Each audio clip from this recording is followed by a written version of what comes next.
Ahojte milí kamaráti, dnes som sa rozhodla, že vám natočím video na tému naša minulosť alebo moja, tvoja minulosť.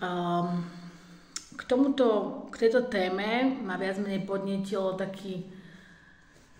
taká vec, ktorá sa mi stala včera a bolo to také dosť zásadné, to čo sa mi stalo. Dlhé roky som bojovala s niektorými zraneniami z minulosti, z detstva a tak ďalej. A myslela som si, že to treba všetko nejak uzdraviť a proste spracovať a tak ďalej, čo vôbec akože nepopieram, ale zistila som včera, že v určitom bode toho uzdravovania možno, alebo toho nejakého procesu, ktorý v nás prebieha, treba ako keby spraviť za minulosťou, nechcem povedať, že hrubú čiaru, ale akoby nenechať sa tou minulosťou už viac ovplyvňovať. Pretože jedna vec je to spracovať, uzdraviť, možno na nejakej terapii alebo v modlitbe, v rozhovore s Bohom.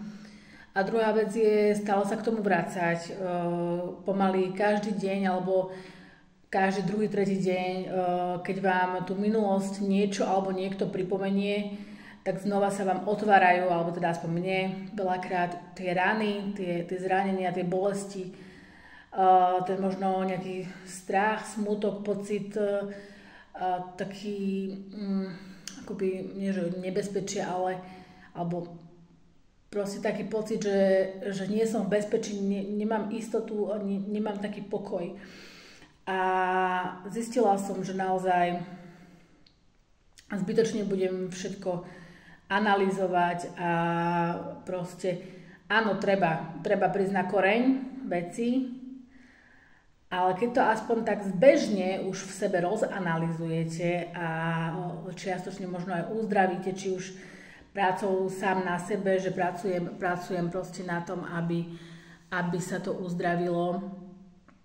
Ja sama, ja s Bohom, ja možno s psychoterapeutom alebo z hociaké, ja chodím, alebo teda sa zúčastňujem na takom online kresťanskom poradenstve. Zatiaľ som mala len 2 také online videohovory, také sedenia a veľmi mi to pomohlo, veľa vecí sa tam poriešilo. A možno aj preto už akoby mám pocit, že nastal ten čas proste pustiť to a nechať to tak, pretože veľakrát si hovorím, že odpúšťam, aj keď to možno ešte necítim, proste chcem odpustiť, a respektíve možno niekedy je to až také, že chcem chcieť odpustiť, hej, že niekedy až také sú veci ťažké, ktoré sa proste nedajú úplne ľahko proste spracovať a odpustiť, ale jednoducho ja chcem odpustiť a odpúšťam a jednoducho nenechám sa ovplyvňovať ďalej mojou minulosťou a proste ako náhle mi niekto alebo niečo znova do tej rany, do toho zranenia nejak zasiahne, tak jednoducho už nebudem nad tým rozmýšľať, nebudem sa k tomu vrácať. Nie, že by som sa ľutovala, ja som sa nikdy nejak neľutovala, ale možno som tak rozmýšľala, že prečo sa mi stali v minulosti a v detstve také neprávosti, aké sa mi stali a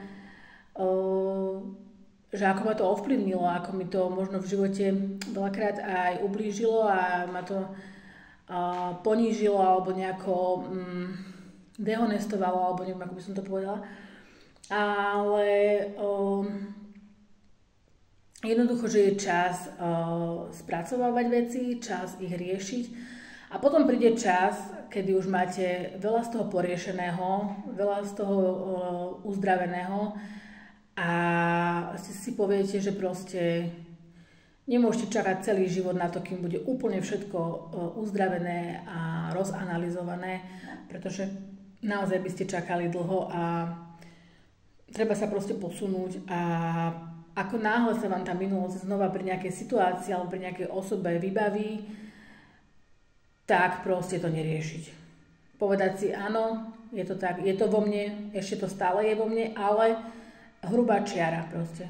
Už nebudem sa nad tým trápiť, nebudem rozmýšľať prečo, ako, na čo, za čo, kto za to mohol, kto za to nemohol, akú úlohu som tam ja zohrala alebo nezohrala, alebo kto ma mohol ochrániť alebo kto ma neochránil. Jednoducho bolo to, ako to bolo. Každý máme za sebou nejaké detstvo, každý sme zažili nejaké zranenia a bloky a strachy a čo ja viem, čo máme v sebe. A jednoducho som si povedala, že nie, že dosť, že jednoducho nový život a minulosť. Áno, bude ma ešte určite niekedy ovplyvňovať. Áno, budú sa mi vynárať spomienky. Budem rozmýšľať možno niekedy ešte nad tým, ako mi kto ublížil, ale už nenechám proste sa tak... Nebudem to proste už pitvať, nebudem nad tým rozmýšľať pol hodinu proste. Nie, áno, stalo sa, bodka, proste je to poriešené, je to vyliečené. A ak ešte sú nejaké rany alebo nejaké bolesti, ktoré hnisajú, áno, ja spolu s Bohom to proste, ten hnis vyčistíme a bude to všetko v poriadku. Takže, priatelia, ak náhodou bojujete aj vy s nejakými vecami z minulosti, alebo možno aj sami sebe neviete odpustiť, možno máte pocit viny, hanby, strachu,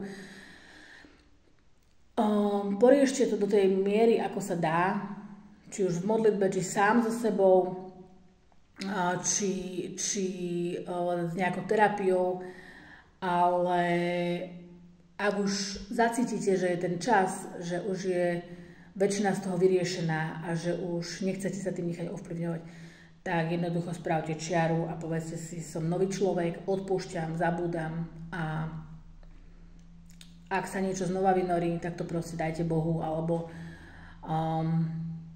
neviem, proste si to nejako možno napíšte na papier a popremýšľajte nad tým v samote a odovzdajte to proste niekam preč.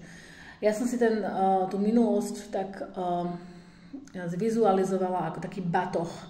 Taká batožina, ktorú stále nosíme pomaly celý život so sebou, ktorá nás ťaží a nám pripomína všetko to zlé. Aj keď samozrejme boli tam dobré veci v minulosti a v detstve, výborné, krásne, úžasné zážitky, proste spomienky. Ale veľa tam bolo aj toho zlého. Ale OK, tak už tento batoh sa rozhodujem nenosiť so sebou. Normálne zavrite si oči, predstavte si ten batoh, kľudne si do ruky zoberte niečo, plyšového medveďa, batoh, alebo vankúš, alebo čokoľvek máte pri sebe. A proste sa nadýchnite zhlboka a odhoďte to. Normálne to odhoďte a predstavte si, že to hádžete do vody z mosta, alebo niekam proste, tak ako si to viete vy najlepšie predstaviť, proste niekde to odhoďte a už sa k tomu nevracajte. Takže, priatelia, ja vám držím palce aj sama sebe, aby sme vedeli sa s tou minulosťou popasovať takým spôsobom, aby to bolo prínosné, najmä teda pre nás, ale aj pre okolie, pretože pokiaľ budeme šťastní a spokojní a naplnení a nebudeme stále riešiť minulosť a nebudeme sa nechať deptať a proste zraňovať spomienkami, tak bude všetko krajšie a pozitívnejšie. Takže ešte vám prajem, priatelia, peknú sobotu.